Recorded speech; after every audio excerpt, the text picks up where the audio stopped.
I used to have a huge binge drinking problem. I no longer even think about alcohol, like at all. I never would have believed a person could naturally just go from being an active alcoholic to literally effortless sobriety just through meditation alone. If you're interested in a 10-day Vipassana meditation course, you may have already checked out videos like these. You're waking up at 4 a.m. No speaking, no eye contact. I just completed a 10-day meditation course. It was pretty amazing. And the course you're considering is probably taught by SN Goenka. I've done 27 or so Vipassana courses, including a 20-day course. 19 of those courses were at various Goenka centers. The rest of the courses I've done were at the IMC, the center that Goenka learned at. Because I'm what Goenka referred to as an old student, that gives me access to an app that allows me to run a course at my home. So in this video, I complete that course in real time. My hope is that this will give you a better understanding of the actual experience of Vipassana as it's happening. It's 2 days until I'm doing my Vipassana self-course. Really excited. I feel really good today. Okay, so here are the rules. I'm going to use the old student app. You literally just turn it on and then it just tells you when to do everything. Not going to stick to the old student eating schedule where you're not supposed to eat solid food after lunch because I'm still going through eating disorder recovery. During the group sits, I'm gonna do those live, vertical lives on YouTube. So it'll kind of mimic that sense of, you know, you're in the meditation hall where everybody else is, and it strengthens your practice because there are other people there kind of thing. I'm not going to be consuming any content of any kind on any device. And I think that's it. We'll see how it goes. I take refuge in the Buddha. I take refuge in the Dhamma. I take refuge in the Sangha. I take refuge in the Buddha. I undertake the rule of training to abstain from killing living creatures. I undertake the rule of training to abstain from taking what is not given. I undertake the rule of training to abstain from wrong speech. I surrender myself completely to the Buddha for proper guidance and protection.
I just got done with the third group meditation for today. It feels weird talking already. This is probably the hardest first day of a course I've had in a really long time, which means the sankhara, the trauma in the mind-body complex are really gnarly.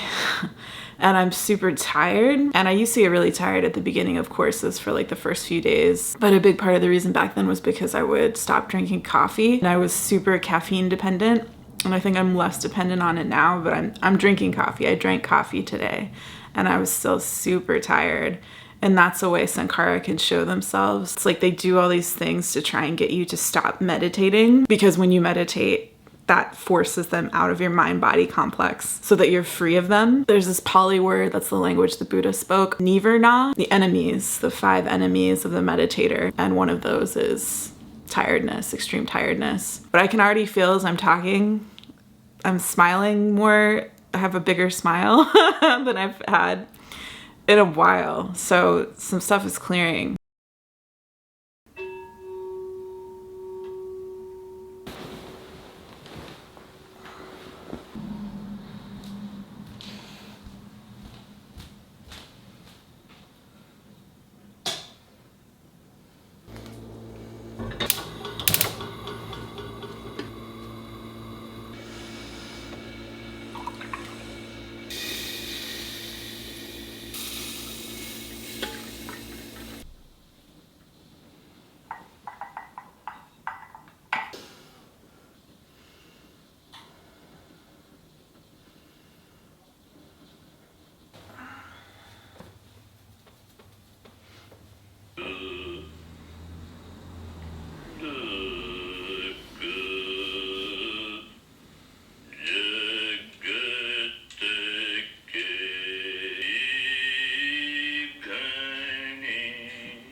I'm so totally lethargic and exhausted, and I got enough sleep. It's the Sankara coming up. I keep having thoughts about what this world does to women and what it does to feminine energy, and how so few people are aware or even care if they have some awareness. And it's gnarly, man. It used to be that 11th course that I did. The 11th course was the hardest course I'd ever done. It seemed to be because a lot of stuff about abandonment by my mother in this life was coming up.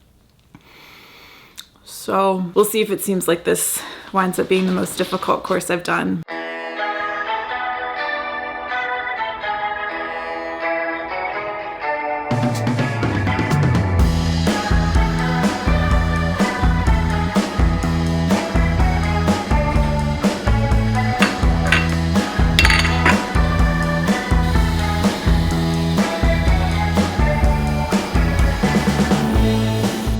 As soon as I woke up today, I was already pissed off about like how warm it was in the room, and I'm just irritable.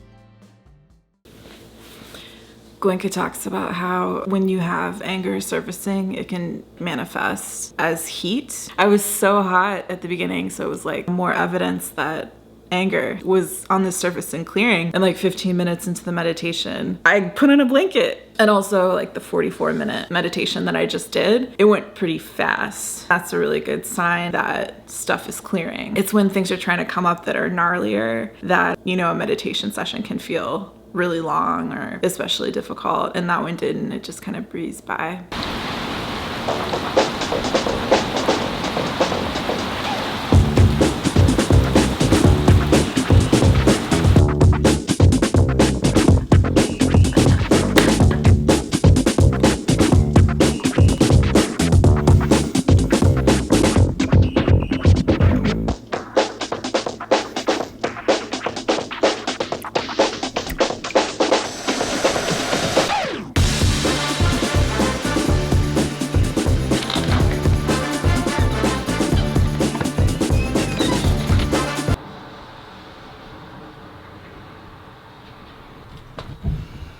It wasn't as bad this morning in terms of tiredness, so some of that cleared. I was a lot less lethargic, but then this afternoon I was feeling a lot of restlessness. The puppy is here. It was a lot more like fidgety, so the Sankara was showing up in a different way. Some craving was coming through as well. Previously it was almost entirely aversion. I was thinking about different stuff that I was upset about, some things that I'm like very angry about and have a lot of grief about, like the way the feminine is treated on earth. And then today, like craving that was coming up was more like, I really want to watch The Sopranos, even though I've watched the entirety of that series twice in the last year and a half. And I wanted to play the game Civilization 4.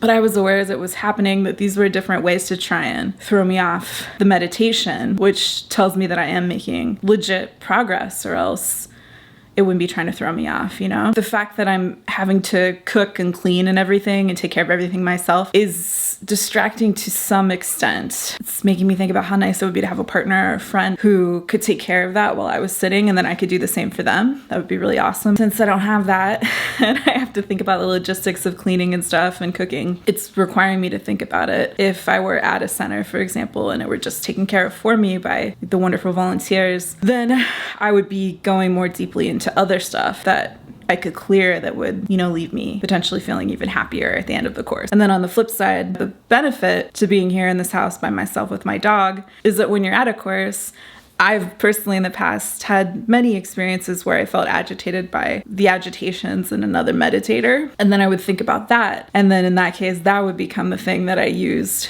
to sort of avoid going into my deeper stuff. You can meditate through everything that happens. That's where you get eventually if you keep going in the practice. You start doing it continuously. Overall, today was a little bit less difficult. Tomorrow's Vipassana day.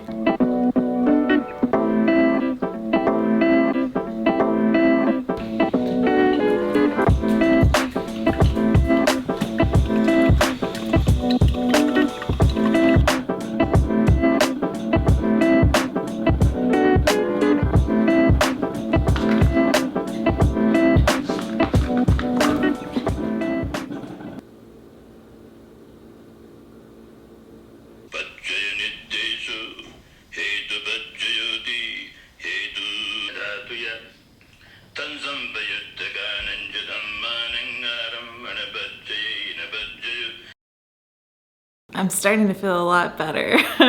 Maybe you can already see it. Last night as I was falling asleep, I was really enjoying the thoughts I was having. I was thinking about all this fun stuff I wanted to do and really looking forward to things in the future. The negativity that had been in my thoughts, anger and frustration about the way this world is, and also just this sort of perpetual fear of attack, which of course then makes you align with it more. That wasn't present.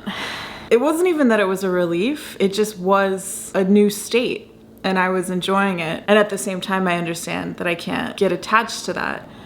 I don't remember in previous courses if that had come in so soon, like so early in a course. I don't know. Yesterday was Vipassana day, the day that we start actually practicing Vipassana. The days leading up to that are Anapana meditation and getting solid Shila so that we have this foundation of morality so that Vipassana will work, because it can't work without those building blocks. That's what the Eightfold Noble Path is. It falls into these three categories: Shila, Samadhi, and then Panya, which is what Vipassana is, wisdom to see things as they really are. But anyway, so I got kicked out of the Goenka centers. I'm banned from all of them, all 200 plus Goenka centers around the world. And it happened after I spoke up about some issues at a center, specifically with one particular teacher. That teacher was then allowed to unilaterally ban me from all the centers across the globe. It was devastating to me at the time, but I'm going to share more about how I understand now that it was a blessing, and I think actually a function of good karma.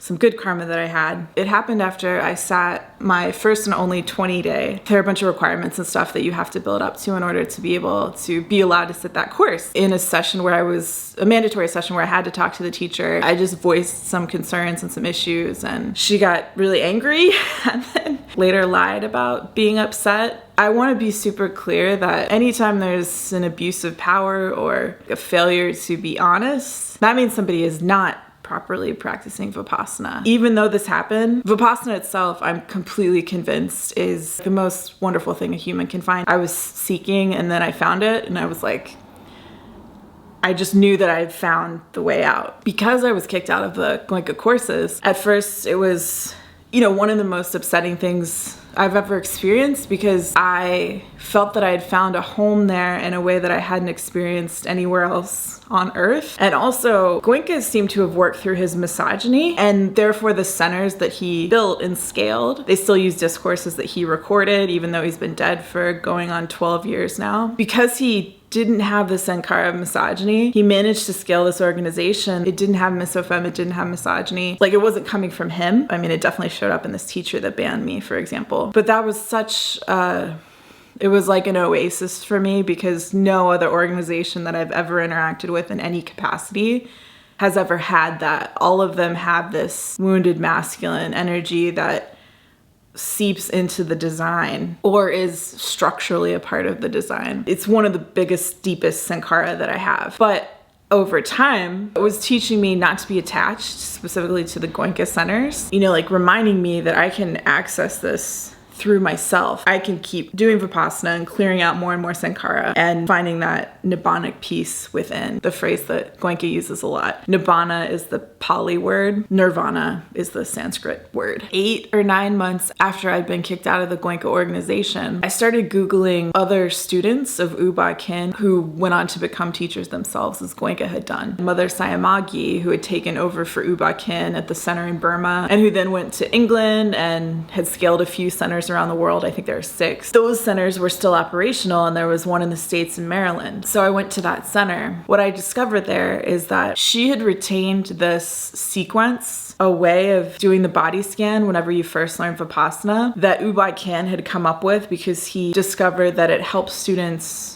understand anicca, constant change, more quickly. It was helpful for lay people who could only come away for a 10-day course. So this is what Goenka would have learned as well. But Goenka stopped teaching this particular sequence. But because they still teach it at the International Meditation Center, I was amazed, y'all, to see how much it really did help. Another old student told me once that very few of Goenka's students have reached Banga. One of the stages that you go through as you're developing in Vipassana, the third of 10 stages that Ba Khin talks about. And once you've reached Banga, it's a lot easier to get back to that understanding of anicca, of constant change. And this sequence that they teach at the IMC that Ba Khin came up with helped me get to a deeper, quicker Banga than I'd ever experienced before. The other piece of that, though, is that at the IMC, and I assume that Ba Khin did this as well, they have you do Anapana for an extra day. So you've developed even more Samasamadhi and you're better able to focus. And Goenka changed that. And I've reflected on whether or not that was a mistake on Goenka's part. I see a lot of Goenka students not understanding the true importance of Anapana, thinking that maybe they should skip it or shorten it. The way Goenka has it set up, the beginning third of each course is Anapana. For example, in a 30-day, you do 10 days of Anapana and then 20 days of Vipassana. I think that Goenka maybe did make a mistake there. I think keeping that additional day of Anapana actually is helpful. And the other piece of that is that Goenka's courses are actually a day longer than Ba Khin's were, which was a really smart change in terms of the structure, I think. A lot of the changes he made, I think, are really helpful to students, but certain things I think came from a Sankara in Goenka and therefore aren't necessarily for the highest good. To be clear, Goenka does a really good job of repeatedly saying that we're not here to condemn other practices. And I want to be sure to state that too. I don't mean to sound overly critical. My intention is to try and help all of us best understand how to practice Vipassana so that we can become as happy as possible through Vipassana. So I think that in terms of my getting kicked out of the Goenka centers, Goenka tells the story in the discourses in the 10-day. Right after the Buddha died, one of the monks in the Sangha was like, yay, we don't have to follow all these rules that he created anymore. And Goenka shares that story as an example of sometimes there's something unwholesome, and out of that unwholesome act, something wholesome can come. You know, because this monk said that, the other monks then realized that they should actually make sure to record everything that the Buddha had told them to the best of their ability. And so they did. In this case, it was an unwholesome action that I was globally banned from every Goenka center for speaking up about issues with this particular teacher. Clearly, I still have some sankara about what happened there, but I think the outcome of that is a wholesome thing because I found this other sequence that they still teach at the IMC that Ba Khin taught that Goenka no longer teaches. And I also saw other elements of what Ba Khin taught because they retained more of it at the IMC. If I hadn't gotten kicked out of the Goenka organization, I would have continued there. I would have done 30 days, whatever. And I probably would have eventually become a teacher within the Goenka organization. And I think because I got kicked out, it's helping me out so that I can consider how to create what I understand to be a closer to ideal meditation center in the future. I also saw at the IMC that Mother Sayamagi stopped teaching sittings of Aditan. Ba Khin taught these, and Goenka taught them as well. When I was talking earlier about how happy I felt, how much better I felt, particularly like last night as I was falling asleep, how I had almost exclusively positive thoughts. A big part of the reason for that is because I'd just done that sitting of Aditan at night, because it is so helpful, y'all. It's introduced on day 4, the night of day 4. And if you're a more advanced student and you're interested in more specific thoughts comparing Goenka's approach and the IMC's approach, let me know. I can make a whole video about it. I don't see anyone else talking about it because like the people that had gone as deep into Goenka as I did tend to keep going on the Goenka path. Like they don't usually get kicked out. So, I mean, if you're considering a course, Aditan is so, like it helps you so much. I can't overstate how much it helps. It just helps you, it helps you go so much deeper. Anyway, I think this was top of mind because in doing Aditan yesterday on day 4, I was really reminded of how much it really helps.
So I had some huge clearings and I was feeling 100 times better than I was before I started this. And then more stuff started to come on the surface because Sankara are clearing, so more junk that needs to get out came on the surface, and then I was feeling all of that as it's clearing, because you have to feel it in order to be able to let it go. So I had more irritation and more obscure thoughts about stuff that I haven't considered in years, small things. Whereas I remember my first course, the most obvious negative experiences that I had had, like stuff with my abusive dad and abusive boyfriends, that was what was coming on the surface because that was the biggest stuff that I was carrying that needed to clear. Goenka talks about how our experience gets subtler and subtler. So it makes sense that some of the stuff that's coming up now is stuff I haven't thought about in a long time that wasn't that big of a deal, but still clearly I've carried with me. And then in the group sit in the afternoon, my right leg, I can feel right now, it still has aches and pains in it.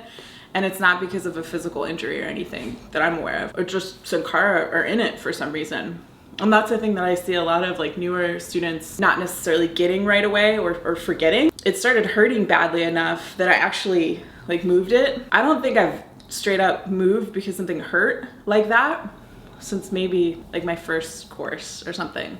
So that seems like there's really something in there that's difficult, that's trying to come out. I'm also having more coming up about this body right now and how fat it is. More aversion to it has been coming up during this course. Even though I know that at the same time, a big part of the whole process was to mentally become a quantumist about that, to not care, to be able to live in any body as fat or as thin as it might be without attaching a value judgment to that. I don't know. I feel like it's this internalized male gaze, I guess. And I think all women have internalized that to some degree, and I just want it out of my head. I want it to have no interaction with me whatsoever at all. That's clearly a huge Sankara for me. Goenka talks about how Sankara are either like your finger in the water, so they disappear immediately, or like a line on the beach, so by the end of the day it's gone, or like chiseled into rock. For sure this Sankara is chiseled into rock for me, but it's so much subtler than it was before I started this course.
I don't know if you can tell already, but I cleared some of that irritation. I wanted to record now because I realized something in the discourse tonight. Goenka talks a lot in this discourse about sensation and the importance of observing sensations as a way to get out of being a drunk. Any craving that you might have, he talks about how they all produce sensations, and what we actually crave are the sensations. He doesn't mention once that I recall that what we're actually observing is that the sensations constantly change. And I think that is the root of what's gone awry at the Goenka centers. I should add that in the app, there is no recording of Goenka speaking during the meditation sessions themselves like you would hear at a center. In the app, it's just silence with a gong. And to be fair, in those sessions, Goenka mentions the word anicca a lot. However, I still don't believe that he's emphasizing the idea enough that the point of observing sensations is to understand anicca, constant change. Because I've seen so many of his students either misunderstanding or forgetting that, including myself. At the Goenka centers, I reached a point where I thought I was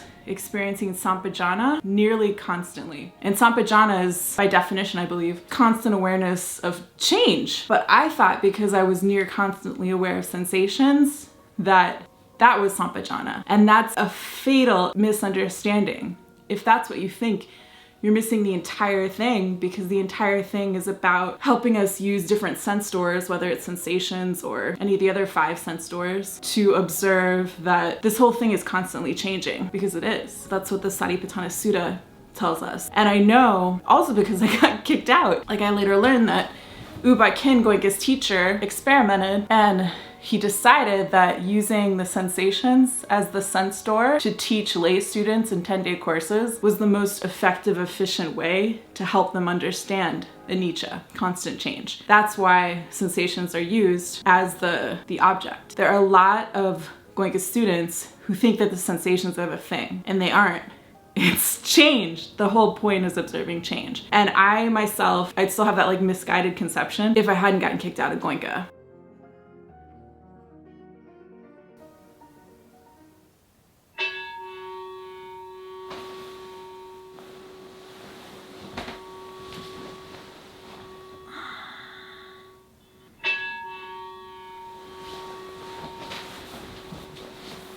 It's my birthday. It's my birthday. It's my birthday. We baked you a birthday cake. If you get a tummy ache and you moan and groan and woe, don't forget we told you so. Happy birthday! Happy birthday! Make a wish, dear, and blow out the candles. Here they go.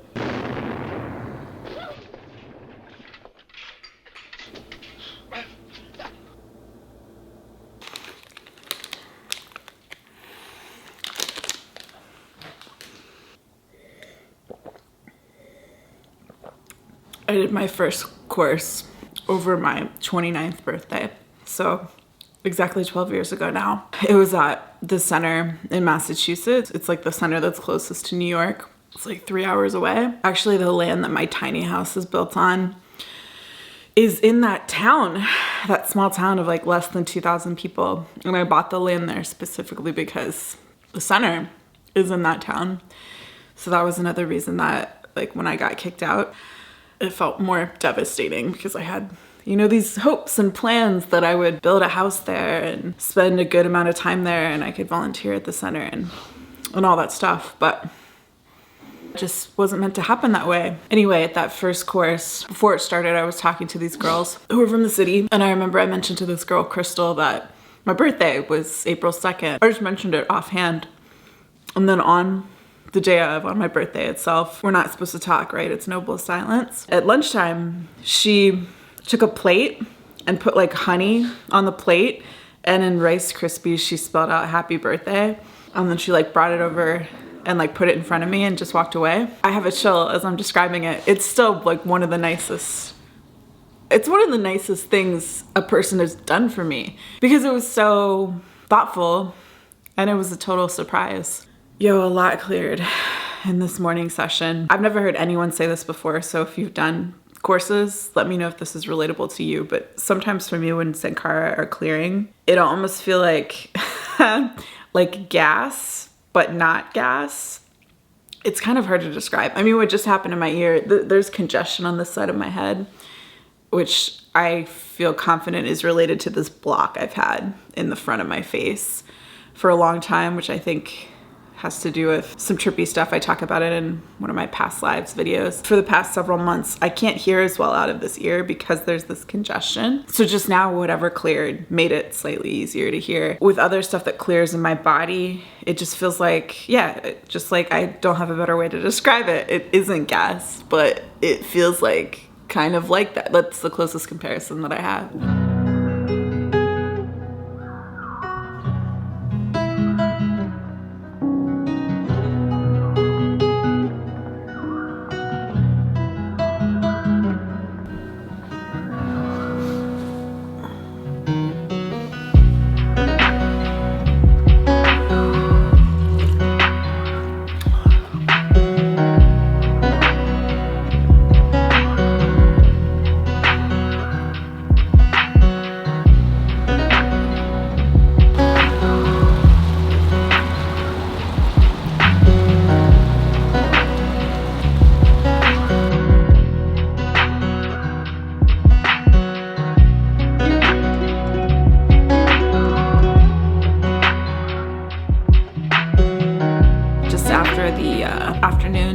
at a ton, and my right leg started hurting like a lot. Again, I managed to not break at a ton, although I was stretching it because I leaned.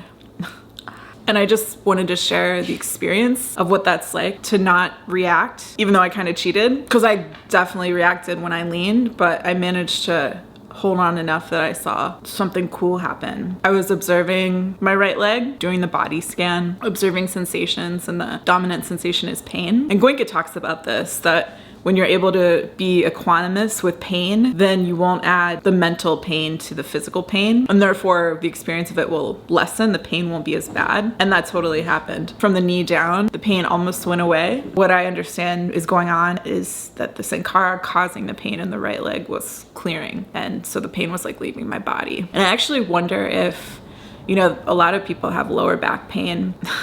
Thinking about The Sopranos again, how Polly at one point says something like, nobody really knows shit about backs. I wonder how much of the back pain that people experience, especially lower back pain, is related to sankhara, about not getting enough support. Some stuff cleared in that sit. And at the beginning, a lot of my thoughts were about like feminism and what's going on with a lack of any interest in feminism, really, in the United States, and my anger and frustration about that, and like how to speak about it. And then later on in the sit, those thoughts weren't coming up so much. Can you hear that puppy?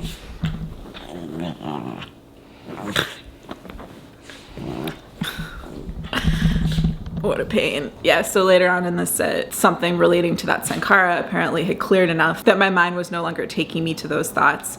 And to be clear, those thoughts are coming in even as I'm giving the majority of my attention to the meditation itself, to feeling the body sensations and moving my attention along the body. That's why we do Anapana at the beginning of a course, to develop that one-pointedness of mind, so that then we're prepared to do Vipassana and move that one-pointedness, in this case, along the sensations of the body, along the body structure. So yeah, birthday half over. Can you tell that I am more grounded? I feel more grounded, big time.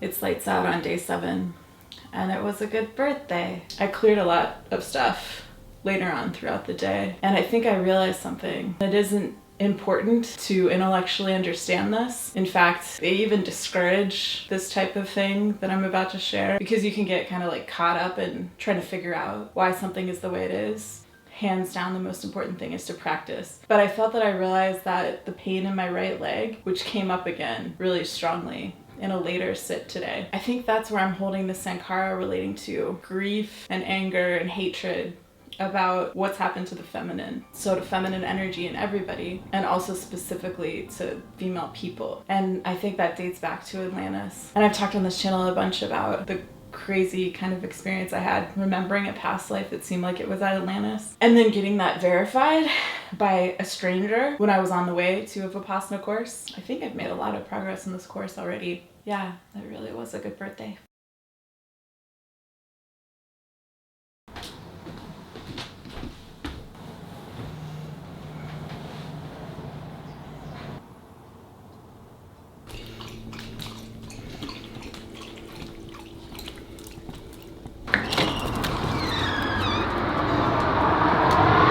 Come on, sweetie.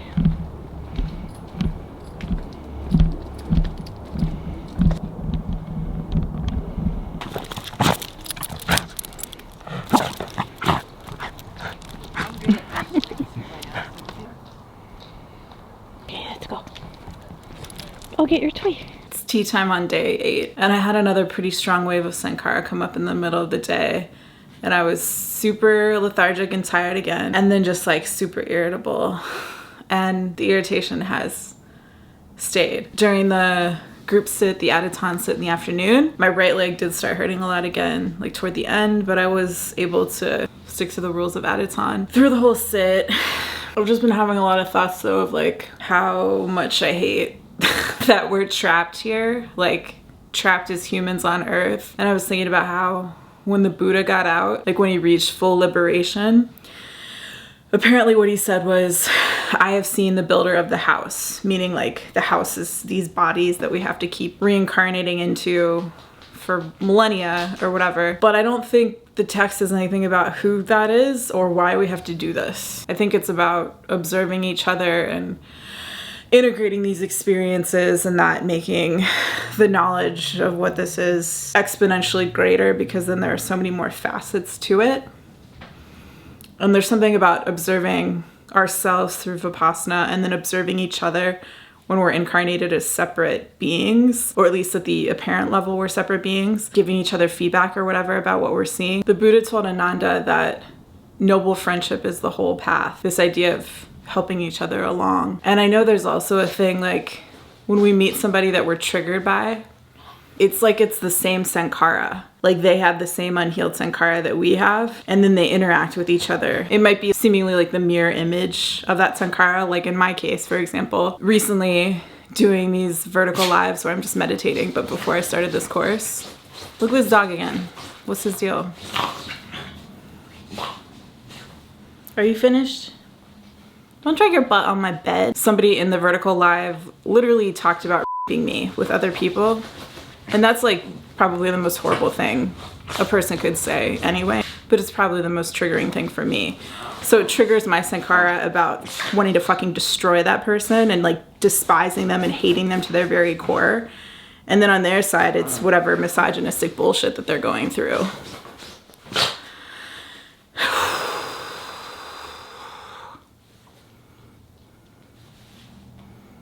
We're just stuck here though, man. Like I know I will keep going through it. And I know sooner or later this will clear. The wounding, the grieving, and the rage about what this world does to the feminine. I'm thinking that this wounding and this grief and this fucking... It's like disdain, but like resignation too. That we have to be stuck on earth as humans. I think that goes even deeper, which makes sense. And there are these stages that Ba Khin talked about, these stages of development of Vipassana, and starting to feel like this world is just full of negative whatever and really wanting to get out of it. That's at the later stages. And I've known that I've been in that range at least like 6 years or so. It showed up really strongly as a sankara in a course that I did in October of 2019 in British Columbia. And it was so strong and so difficult that I actually went and talked to the teacher on day 5, and she wasn't really that helpful. Later that night at around 5 o'clock, I remember it just cleared and I felt so much better, and it was amazing to see how that change happened. And I know this will be something similar. It's like all anicca, all of this will change. That's the whole point. That's what we're trying to learn. It's just harder, I think, to learn that when something seems like it's gone on for a long time and you can't see the signs that it's going to change. It becomes more difficult to remember that change is constant. A change we're totally not expecting can happen at literally any time.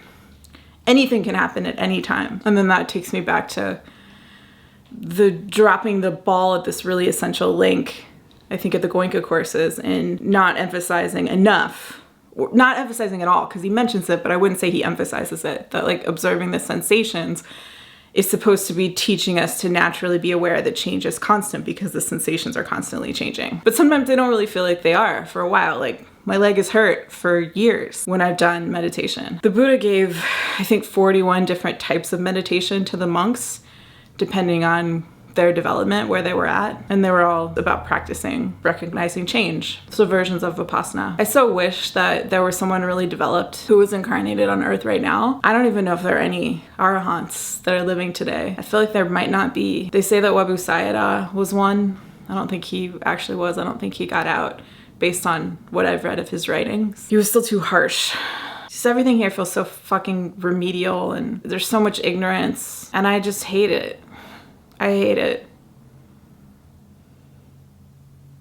And I'm gonna have to live, what, another 45, 50 years at least? Maybe, I don't know. I know the life expectancy for my generation was supposed to be 102. My oldest grandparent, he was like 3 months shy of turning 100 before he passed away. I know it'll change. I know I've made progress that startled me already.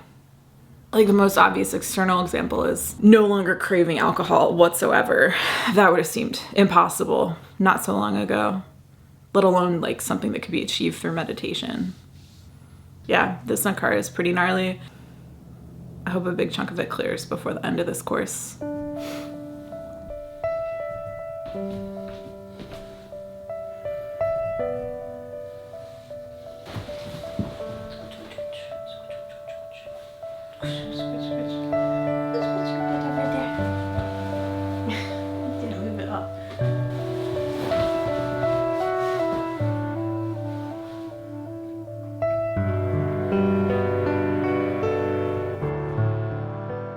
I woke up feeling pretty irritable, which isn't surprising. That's like been the dominant negativity that I've been in before this course for a while. Like anger and irritability with some grief thrown in under there as well. I'm also really hot, even though it's a chilly day and it's chilly in the house. So that also tells me that this anger is coming out. And the sit itself was challenging again. There was physical pain. My fingers hurt, which was a new thing I just started experiencing in the last couple days, and it was the most painful in the sit today. And my right leg started hurting again too. But overall, it wasn't anywhere near as painful as it was in the group sits of Adatan yesterday. So it feels like some stuff is clearing. So that's good. It's lunchtime now on day 9, and I did another sit. And now I'm cold. Like now the house feels really chilly because the heat from that anger sankara is gone, and I'm a lot less agitated than I was earlier too.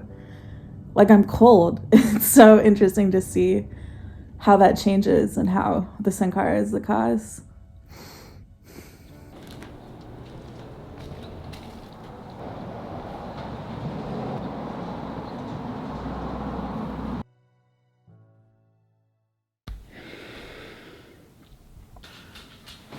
The Adatan sit in the evening, I think it was maybe the most physically painful sit I've ever done. It was challenging because this thing that I'm releasing is challenging, and so it's exciting and really a wonderful thing that the Sankara is trying to come out. It's just that it's so painful for me, this particular thing, that it's manifesting as a stronger physical pain than I remember. And this is like, I don't know, like my 27th course or something like that. So you don't know when that's gonna happen, right? It just depends on when you've cleared enough for that particular Sankara to come up. It was radiating throughout the leg, including on the right knee, and then the pain in the right knee cleared. At the Goenka courses, the strongest banga I ever experienced was during a Satipatthana course. I think my 3rd Satipatthana. He reads the text, the Satipatthana Sutta text, to the students, and we also have a copy of it for our own reference, and we can take notes because it's like a little bit more advanced course. You have to have done a certain number of 10-day courses in order to be admitted to the Satipatthana course. And at the end, it says something about how you can get out in 7 lives, 7 years, 7 minutes, 7 seconds, something like that. It's a series of 7s. And after he read that, I experienced this deep banga because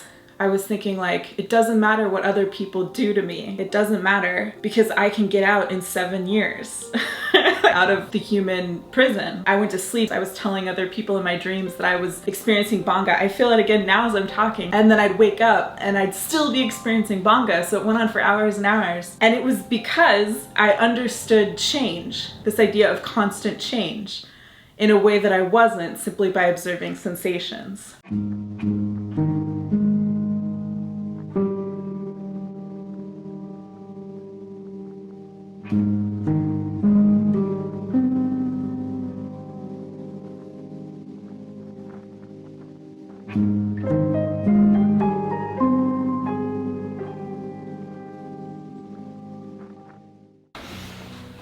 When I woke up this morning, I was thinking a lot about this specific clown called Julia. I went to see her show in England in 2024. She won whatever the big prize is at Edinburgh with that show in 2023, and I loved it. It was so feminine, and I think there's a reason that that thought was coming into my head. Like maybe it's time to seek her out.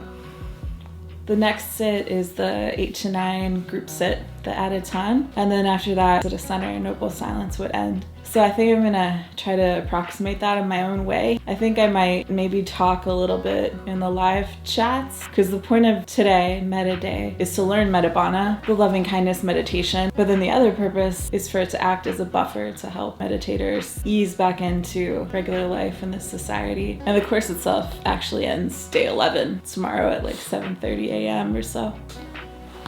Oh, and maybe the biggest sign of progress I've seen going through this course is that it wasn't hard at all to not consume any content, even though I had phones by me almost at all times. So I was using the app to do the course. And I was obviously live streaming meditations. There wasn't much temptation, and I didn't act on any temptation. And that feels pretty substantial.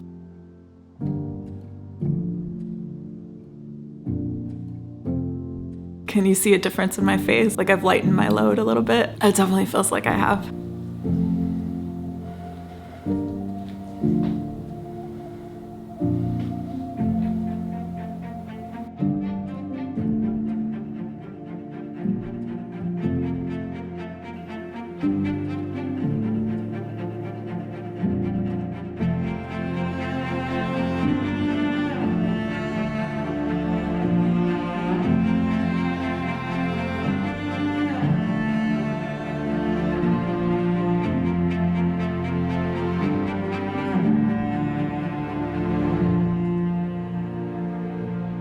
Just finished the course, and I feel so much gratitude to Goenka for all the work he did for so many years so that it's easy for people like me to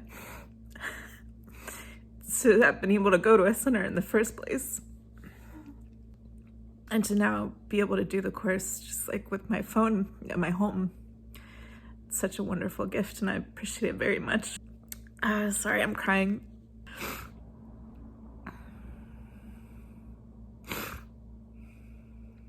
Yeah, I just feel really lucky. So it's been nearly 3 weeks since I finished the course, and I am a lot less angry. I'm also way less tired. And this is a huge deal because before I started the eating disorder recovery, one of the reasons I did it was because I was so exhausted all the time that I could barely function. So I'm addressing the physical causes, and then thankfully the Vipassana is helping to take care of the rest. A side benefit of that is that my house is getting cleaner. As a result, I have more energy to take care of the things I need to take care of. The plants here are healthier. I'm watering them more often. And so that's kind of how it goes in my experience. You keep gradually releasing the things holding you down. And sooner or later, if you keep practicing, it amounts to these huge positive changes in your life. And I should also make sure to say that my views in this video are obviously based on my development in Vipassana at this time. So if you're a more developed meditator and you notice that I'm stating something incorrectly or misunderstanding something about Vipassana, please totally let me know. I appreciate y'all so much for watching this crazy long video. If you liked the video or you just want to help out in sharing it with more people, you can obviously hit like, you can leave a comment, that helps a lot too, and or share it with a friend, maybe someone that you hope will start meditating. If you'd like to subscribe, I talk a lot about spirituality here. And as mentioned, I've been doing meditation vertical lives if you'd ever like to join. I still recommend Goenka for your first few courses because his structure is sound. And after that, I'd suggest an IMC course to learn the sequence that Ba Khin used to teach, and to also be reminded of the most important thing about practicing, that the key to making progress is observing anicca, constant change. Ba Khin used to talk about how the gong of Vipassana has rung, so that means it's meant to spread during this time. And relatedly, I think we're on the cusp of energies changing on Earth so that the wounded masculine that I talk about in this video is no longer dominating virtually everything. And I've become convinced that perhaps the biggest example of that unhealthy energy that is holding many of us down is that which is present in the current economic system. So I think we need a new economic system that incorporates a healthy balance of healthy masculine and healthy feminine energies to align with these changes. And so that's what Seeds is. Seeds makes it possible to help someone in need and actually build wealth because you were kind enough to give. You can make a gift to help someone and you'll receive Seeds cryptocurrency in thanks. And it's super appreciated when you do. I'm going to be teaching a live 2025 course, How to Build Abundance in Cryptocurrency, which supports seeds so that 100% of the value of the gifts coming through the seed system can go to people in need. So stay tuned for that as well. I'll be talking about it on YouTube. The long-term vision of seeds is to support as many people as possible so that they're freed from the 9-to-5 jobs that too often enrichen oligarchs, so that they have the support and the space that they need to develop spiritually. And now I'll leave you with my final thoughts from day 11 of the course.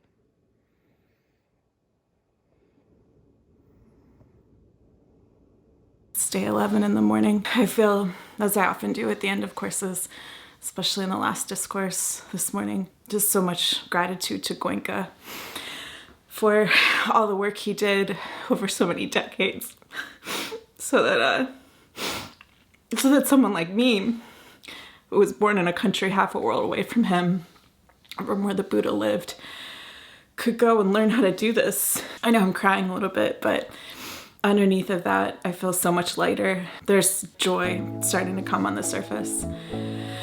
I feel so much better than I did when I started this. Okay. Bye-bye.